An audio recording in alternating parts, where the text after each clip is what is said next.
साल 2021 में रिलीज हुई बेनेडेटा मूवी, जो कि एक फ्रेंच मूवी है। इस मूवी की कहानी एक लड़की के बारे में है जिसे बचपन में एक मठ में डाल दिया जाता है, जो सिर्फ अपने गॉड ईसा मसीहा से प्यार करती है। और उसे रात में सपने आते हैं जिनमें कभी उसकी इज्जत लूटी जाती है तो कभी वो पेली जाती है।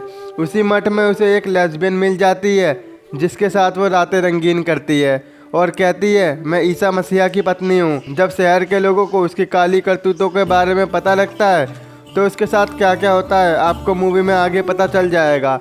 यार, मूवी को स्टार्ट करने से पहले हमारे चैनल को सब्सक्राइब, वीडियो को लाइक और शेयर जरूर कर दो मेरे भाई।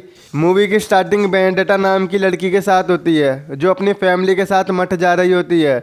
मठ जाते समय कुछ लुटेरे आते हैं और बेनेडेटा की मां का हाथ छीन लेते हैं। वहीं बेनेडेटा उन लुटेरे से कहती है, वर्जन मैरी तुम्हें सजा देंगी और ये जो तुम आवाज़ सुन रहे हो ये वर्जन मैरी की है। वहीं एक चिड़िया उस लुटेरे के ऊपर बीट कर देती है, जिसे देखकर बाकी लुटेरे हंसने लगते हैं और उसकी मां का हार वापस दे देते हैं। उसके बाद हम देखते हैं बेनेडेटा मठ में आ जाती है। वहीं बेनेडेटा के पिता कार्लिनी सिस्टर फेलोसिटा से मिलते हैं और बेनेडेटा को उस मठ को सौंप देते हैं। कार्लिनी सिस्टर फेलोसिटा को बेनेडेटा की स्टोरी बताता है। वो कहता है, मेरी बेटी ने खुद को ईश्वर को समर्पित कर रखा है, जिसे सुनकर सिस्टर फेलोसिटा कहती है, ये कहानी मैं रोज़ सुनती हूँ। अब सौदे की बात की जाए और उन दोनों का सौदा 100 दिनार में पक्का हो जाता है। उसके बाद बेनेडेटा को उसके कमरे में ले जाया जाता है और उसको पहनने के लिए कपड़े दिए जाते हैं। उसी रात बेनेडेटा को अपने कमरे में नींद नहीं आती और वो प्रे करने के लिए वर्जन मैरी के पास जाती है और कहती है, आज से आप ही मेरी माँ हो। अचानक वो मूर्ति उसके ऊपर गिर जाती है। वहीं सारी नून आ जाती हैं और उसे उठा देती हैं। सब हैरान हो जाते हैं, बेनेडेटा को कहीं भी चोट नहीं लगी और सब कहने लगते हैं ये चमत्कार है। इसके बाद हमें 18 साल बाद का सीन दिखाया जाता है जहां बेनेडेटा एक नाटक कर रही होती है।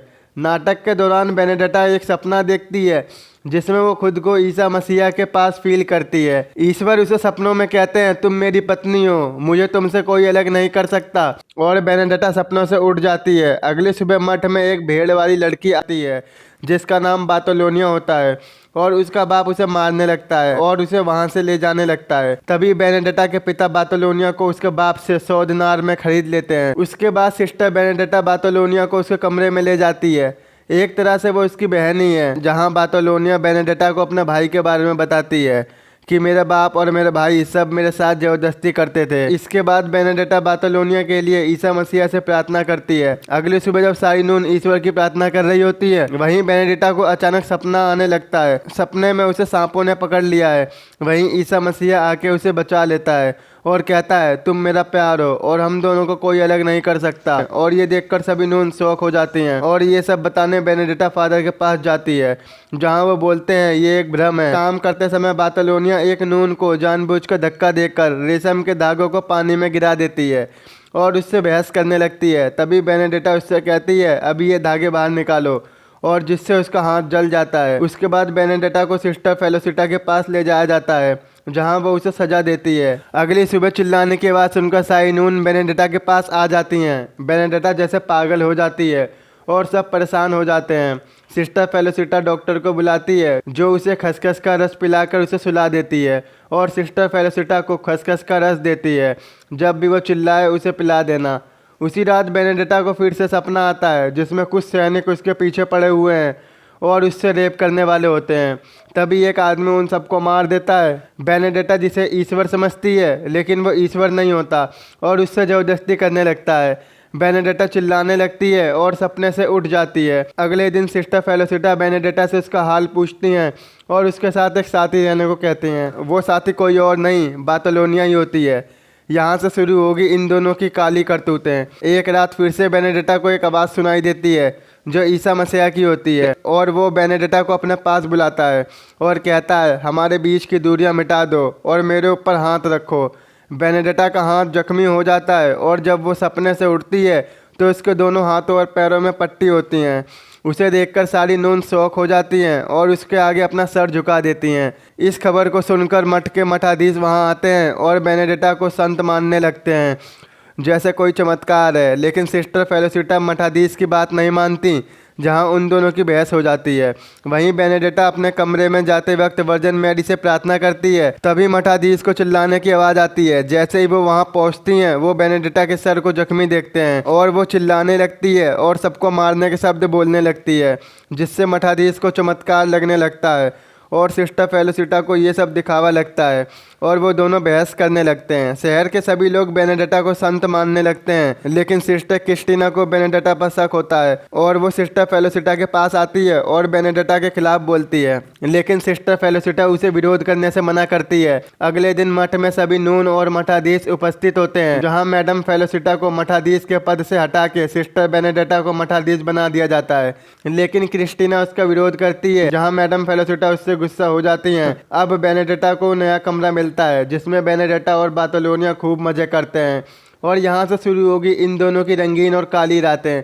अगले दिन सिस्टर क्रिस्टीना मठ के फादर को बेनेडिक्टा के बारे में बताती है कि बेनेडिक्टा ने सब जानबूझकर किया है। उसने टूटे हुए कांच का टुकड़ा लिया और अपने सर पर दे मारा और उसी रात बेनेडिक्टा बातलोनिया को लिखना सिखाती है। लिखते लिखते वो दोनों करीब आने की कोशिश करते हैं और पूरी रात रंगीन करती हैं। अगली सुबह सारी नून लंच पर जाती हैं। वहीं मठ के फादर आते हैं और सिस्टर क्रिस्टीना को बोलने को कहते हैं।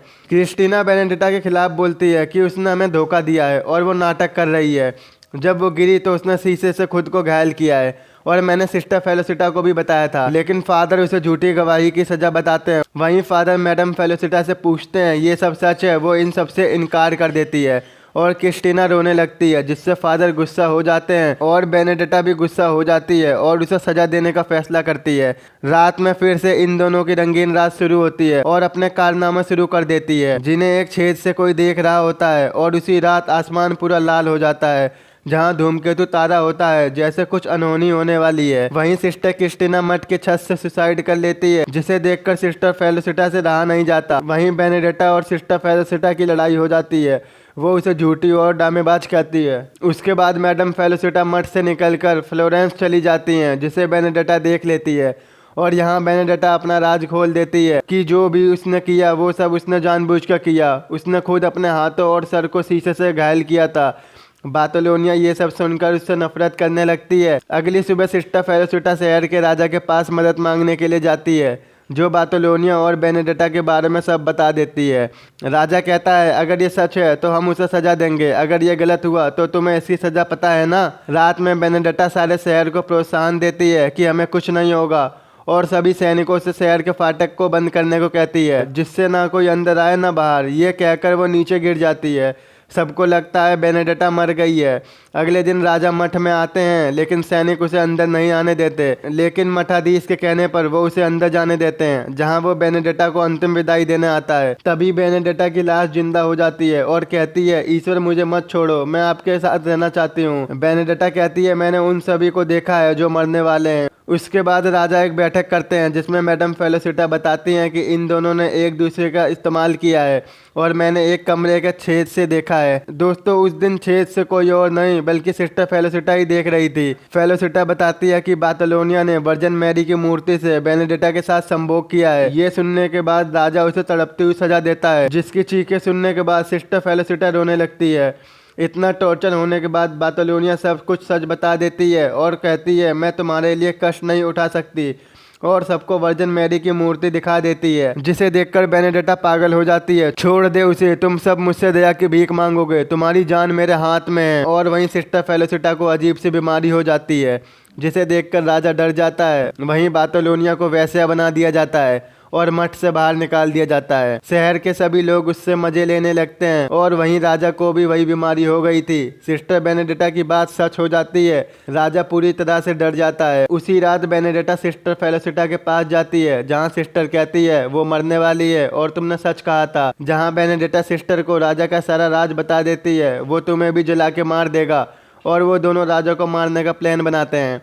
अगले दिन शहर में बेनेडिक्टा को लाया जाता है, जहां राजा भी होता है, और शहर की सभा में बेनेडिक्टा के हाथों से खून निकलने लगता है। वो कहती है तुम में से कोई नहीं बचेगा, शहर में ऐसा तूफान आएगा तुम सारे मारे जाओगे। वहीं सिस्टर फेलोसिटा आती है, जो उस बीमारी से पूरी बुढ़िया हो गई थी, और ये देखकर राजा कहता है इसको जला दो, और ये देखकर शहर के सभी लोग भड़क जाते हैं और राजा को बहुत मारते हैं। वहीं बातोलोनिया बेनेडेटा को बचा लेती है और राजा को नरक में जाने की बदुआ देती है और वो दोनों वहाँ से भाग जाती हैं और दोनों इस शहर से बाहर जाने का फैसला लेती हैं। लेकिन बेनेडेटा मना कर देती है। वो कहती है मेरा सारा जीवन मठ में बीता है और मैं उसे छोड़ के नहीं जा सकती।